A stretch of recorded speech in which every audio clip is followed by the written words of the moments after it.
Imaginez ceci. Les rues sont remplies de musique, de couleurs et de rires. Vous êtes entouré d'une foule de personnes excitées qui dansent dans des costumes lumineux, avec des confettis qui pleuvent autour de vous. C'est le carnaval, la fête la plus animée de l'année. Alors bien sûr, votre objectif principal est de vous amuser, peut-être voyager ou simplement profiter d'une pause bien méritée. Mais, pendant que tout le monde est occupé à planifier les costumes et à fabriquer selfies, il y a des menaces qui se cachent en arrière-plan. Ces menaces sont des maladies qui peuvent se propager comme une traînée de poudre lors de grands événements, et elles attendent le moment où vous baissez la garde. Aujourd'hui, je vais vous révéler les 5 maladies que vous voudrez éviter comme la peste ce carnaval. Certains d'entre eux pourraient vous surprendre, surtout le dernier, que les gens sous-estiment souvent. Et le pire, chacun de ces problèmes peut être évité grâce à quelques précautions simples. Pensez-vous pouvoir deviner l'un des 5 avant de passer aux choses sérieuses? Laissez vos suppositions dans les commentaires. Vous pouvez avoir raison ou vous pouvez avoir totalement tort. Découvrons-le ensemble. Avant d'entrer dans les détails de ces maladies, laissez-moi vous dire quelque chose qui pourrait radicalement transformer votre vie pour le mieux. Le programme Hello, Healthy Life. Le 2e cours de ce programme exclusif commence le mercredi 12 mars à 19 h même. Et vous aurez certainement envie d'y être. Ce programme revient à avoir 3 cours en une seule inscription. Alimentation sans secret. Apprenez à manger sainement sans perdre le plaisir des repas. Dormez sans secret. Découvrez comment améliorer votre sommeil pour mieux vous reposer et avoir plus d'énergie. Bonjour. Productivité saine. Maîtrisez les techniques de productivité pour exceller au travail ou à l'école sans sacrifier votre bien-être. Lorsque vous vous inscrivez au programme Hello, Healthy Living, vous obtenez les 3 cours ainsi que des bonus exclusifs à un prix bien inférieur que si vous les achetiez séparément. Pour célébrer le lancement de cette 2e promotion le 12 mars, j'enseignerai également un cours gratuit ici même sur YouTube, où je couvrirai certaines des leçons les plus précieuses du programme. Nous parlerons de la façon de suivre votre santé, des piliers qui constituent un mode de vie vraiment sain et de certaines des idées que j'ai rassemblées, plus d'1 décennie de travail en sciences biomédicales et en communication. Si vous êtes intéressé, et j'espère que vous l'êtes, rejoignez notre groupe WhatsApp en utilisant le lien dans la description ou en scannant le code QR sur l'écran. Par ici, mon équipe pourra vous le rappeler quand nous commencerons. J'ai hâte de vous y voir, car je pense que 2025 devrait être l'année où vous progresserez en productivité, en santé et en temps pour les personnes et les choses qui comptent vraiment. Maintenant, tournons notre attention vers ces rabat-joie pas si amicaux, les 5 maladies auxquelles vous devez faire attention pendant ce carnaval. Attachez vos ceintures, car je suis sur le point de les énumérer un par un, accompagné de conseils sur la façon de les éviter complètement. La maladie du baiser, la mononucléose. Pourquoi l'appelle-t-on la maladie du baiser? Le premier coupable de notre liste peut sembler idiot, mais ne le sous-estimez pas. La mononucléose, communément appelée la maladie du baiser. Le surnom vient de la forme de transmission la plus courante, par la salive par laquelle le virus d'Epstein-Barr, EBV, pénètre dans votre système. Bien sûr, cela peut arriver lorsque vous embrassez quelqu'un qui est infecté. Mais ce n'est pas le seul moyen. Si une personne infectée tousse, éternue ou même parle trop près de votre visage, elle peut envoyer des gouttelettes chargées de virus dans votre visage. Symptômes et risques. Une fois que le virus trouve un nouvel hôte, les symptômes peuvent inclure des maux de gorge, fièvre et gonflement des ganglions lymphatiques dans le cou qui peuvent être douloureux. Cependant, la mononucléose a un côté trompeur. De nombreuses personnes sont asymptomatiques. Cela signifie qu'ils se sentent bien, mais qu'ils peuvent quand même propager le virus pendant 1 an sans avoir la moindre idée qu'ils en sont porteurs. alors que de nombreux adultes en bonne santé ne présentent que des symptômes légers ou inexistants. Les personnes dont l'immunité est plus faible peuvent souffrir d'une fatigue invalidante, de douleurs musculaires et d'autres problèmes pouvant durer jusqu'à 6 semaines. Pourquoi le carnaval augmente-t-il la transmission? Imaginez maintenant le carnaval. C'est une période de grands rassemblements, de rencontres fortuites et parfois de partage de boissons ou de cocktails entre amis. Combinez cela avec la possibilité d'embrasser de nouvelles personnes ou d'être à proximité d'une foule, et vous obtenez une recette pour la transmission de l'EBV. Si vous commencez à vous sentir fatigué ou à avoir mal à la gorge, ne l'ignorez pas.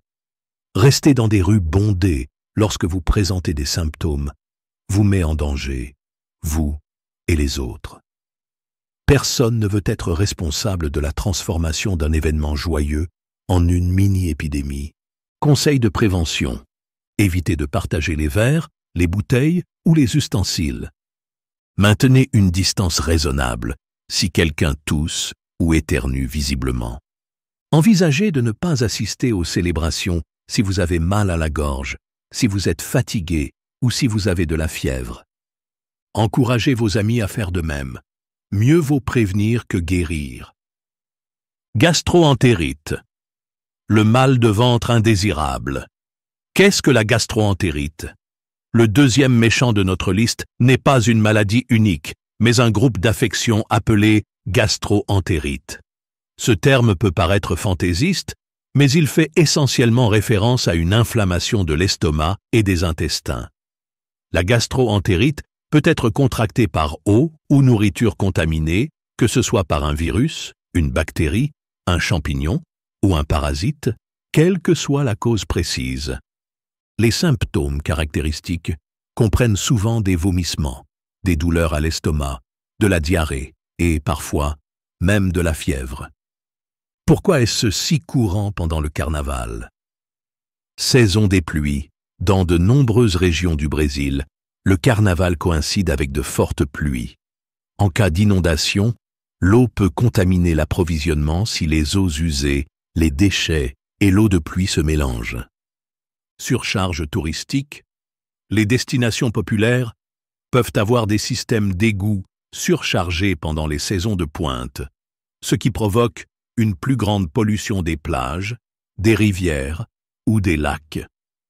Si vous entrez dans de l'eau contaminée et que vous vous touchez ensuite, en vous touchant la bouche ou en manipulant des aliments avec des mains non lavées, vous introduisez toutes sortes d'agents pathogènes dans votre corps. Temps chaud.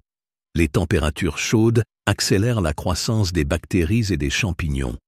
Ce snack de rue qui reste derrière, rester sous un soleil brûlant pendant on ne sait combien de temps, peut être une bombe à retardement pour votre estomac. Un exemple concret? Début 2025, les voyageurs visitant la côte de São Paulo ont été confrontés à une vague, après l'autre, de problèmes d'estomac, probablement parce que les conduites d'eau ou d'alimentation contaminées étaient submergées par la foule saisonnière. Problème de la nourriture de rue. L'une des joies du carnaval est de goûter à la nourriture de rue locale, mais c'est aussi l'un des plus grands risques. On ne sait jamais depuis combien de temps ce sandwich alléchant est resté à la vue de tous, ni si la sauce maison a été préparée dans les règles de l'art. Si un vendeur n'est pas autorisé par les autorités sanitaires, ou si la collation a été exposée à la chaleur, vous prenez un risque. Conseil de prévention. Ayez sur vous un désinfectant pour les mains, ou lavez-vous soigneusement les mains avant de manger. En cas de doute, optez pour des collations scellées ou emballées. Vérifiez si votre source d'eau est sûre ou buvez de l'eau en bouteille scellée. Si vous remarquez un stand dont l'hygiène est douteuse, n'ayez pas peur de vous éloigner, même si la nourriture semble délicieuse. N'oubliez pas que la gastroentérite peut provoquer une déshydratation sévère due au vomissement et à la diarrhée. Si les symptômes ne s'améliorent pas, ou si vous ne parvenez pas à garder les liquides, consultez un médecin dès que possible. Maladie transmise par les moustiques, le bourdonnement indésirable. De quelle maladie parle-t-on? Au Brésil, tout le monde connaît l'Aedes aegypti, le moustique qui transmet la dengue, le Zika et le chikungunya. Il existe également des moustiques Aedes albopictus et Culex qui peuvent transmettre d'autres virus tels que l'oropuche, une maladie moins connue qui suscite néanmoins des inquiétudes ces dernières années. Grâce à la saison des pluies pendant le carnaval, ces minuscules insectes se reproduisent plus facilement dans les eaux stagnantes que l'on trouve dans toutes sortes d'endroits, des flaques d'eau aux gobelets en plastique jetés, la dengue en hausse. De toutes les maladies transmises par les moustiques, la dengue a tendance à faire la une des journaux, et à juste titre. Au moment où j'enregistre ceci, plus de 100 000 cas ont déjà été recensés cette année, avec plus de 60 décès. Si vous remarquez des symptômes tels que des maux de tête, des douleurs derrière les yeux, taches rouges sur la peau, douleurs articulaires ou fatigue intense, il est essentiel d'éviter les grands rassemblements et de consulter un médecin. Même si vous avez hâte d'assister à un défilé ou à une fête de rue, votre santé, et celle des autres, doit passer en premier. Protégez-vous. Le répulsif est votre meilleur ami. Choisissez des produits approuvés par l'Anvisa, l'agence brésilienne de réglementation de la santé. Toute marque approuvée devrait être efficace contre les moustiques porteurs de la dengue. Option de vaccination. Il existe 2 vaccins contre la dengue disponibles dans le secteur privé et un dans le système de santé publique pour des groupes d'âge spécifiques, de 10 à 14 ans dans certaines communes.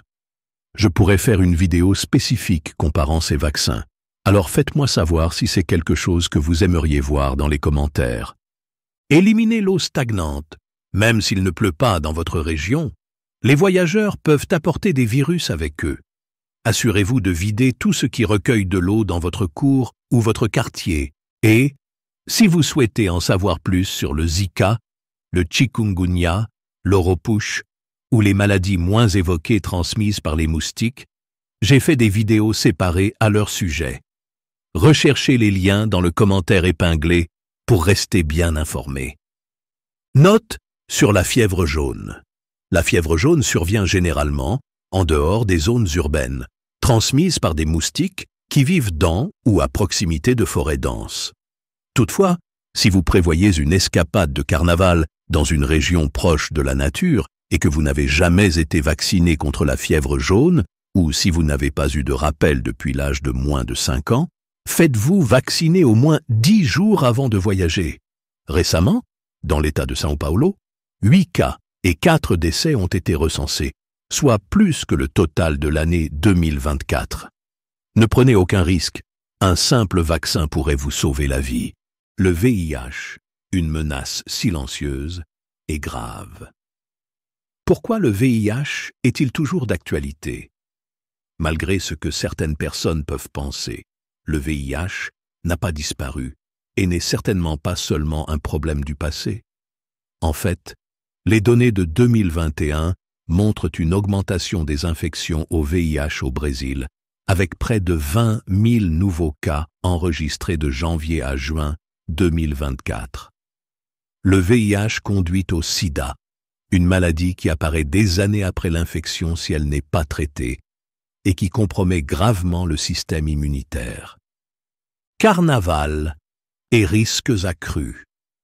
Le carnaval est synonyme de rencontres, de fêtes et parfois de rencontres spontanées. Pour la tranche d'âge 20 à 29 ans, le risque est particulièrement élevé. Ce groupe se sent souvent invincible et peut oublier ou refuser d'utiliser une protection. Le pire, c'est qu'une personne infectée peut ne présenter aucun symptôme pendant des années et propager ainsi le virus à d'autres sans le savoir. Conseil de prévention, utilisez toujours des préservatifs, que ce soit pour les rapports sexuels ou le sexe oral. Les préservatifs sont votre première ligne de défense. Ressources gratuites dans les centres de santé. Saviez-vous que vous pouvez obtenir des préservatifs gratuits dans les cliniques de santé locales brésiliennes? Vous pouvez également vous renseigner sur la PrEP, prophylaxie pré-exposition, et la PEP, prophylaxie post-exposition. 2 mesures préventives qui peuvent réduire considérablement les risques de contracter le VIH. La PrEP, par exemple, peut être prise jusqu'à 72 heures après une situation à haut risque, comme un préservatif cassé ou une rencontre imprévue. Prenez-le au sérieux. Bien que les traitements aient beaucoup progressé, même si les personnes vivant avec le VIH ont une espérance de vie presque normale, ce virus nécessite néanmoins une médication quotidienne et des examens réguliers. Si un ami minimise le besoin de protection, partagez cette vidéo avec lui. C'est peut-être le coup de pouce dont vous avez besoin pour comprendre que le VIH est une maladie qui altère la vie et que la prévention est beaucoup plus facile qu'un traitement à vie. La grippe, un ennemi sous-estimé. Oui, la grippe peut frapper pendant le carnaval. Pour compléter notre liste, il y a quelque chose qui pourrait vous faire sourciller. La grippe. La plupart d'entre nous pensent que la grippe est une maladie hivernale, mais le virus de la grippe peut circuler au Brésil presque toute l'année. Il en va de même pour d'autres virus respiratoires, tels que les coronavirus, les métapneumovirus et autres. Les grandes réunions, l'afflux de voyageurs internationaux et les contacts étroits dans les foules pourraient déclencher une augmentation des cas juste après la fin du carnaval. Préoccupations concernant les récentes épidémies. Vous avez peut-être entendu parler du virus H5N1, également connu sous le nom de grippe aviaire ou grippe du poulet, qui cause actuellement des problèmes aux États-Unis. Bien qu'il ne s'agisse pas encore d'un problème humain répandu, cela nous rappelle que les virus de la grippe sont en constante évolution. Si ou quand ils franchissent plus efficacement les barrières entre espèces, le risque pourrait augmenter rapidement. Vaccin. Chaque année, le vaccin contre la grippe est mis à jour pour cibler les souches qui devraient être les plus actives. Dans le secteur privé, vous pouvez obtenir des vaccins qui couvrent 4 souches de grippe, alors que le système de santé publique propose généralement un vaccin trivalent.